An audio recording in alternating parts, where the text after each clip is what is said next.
Шуар тауық, курочка ряба. На татарском и русском. Бер бабай белән әби яшәгән ди. Аларның шуар тауыклары бар икән.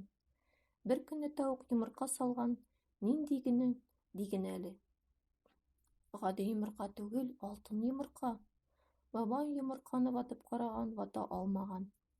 Әби ватып караган, вата алмаган. Бер тычкан үтеп бара икән, йомыркага койрыгы тиеп киткән. Йомырка тәгәрәп тә төшкән, урталайга ярылганда. Бабай да елый, әби дә елый икән. Ә шуар тауык шунда болай дигән: "Елама, бабай, елама, әби. Сезгә әле мин тагын салырмын, алтынны түгел, гади йомырка". Жили-были дед да баба, и была у них курочка ряба. Снесла курочка яичко, да не простое, золотое. Дед бил и разбил, баба била и разбила.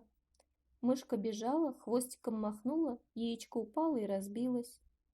Плачет дед, плачет баба, а курочка ряба кудахчет: "Не плачь, дед, не плачь, баба. Снесу вам новое яичко, не золотое, а простое".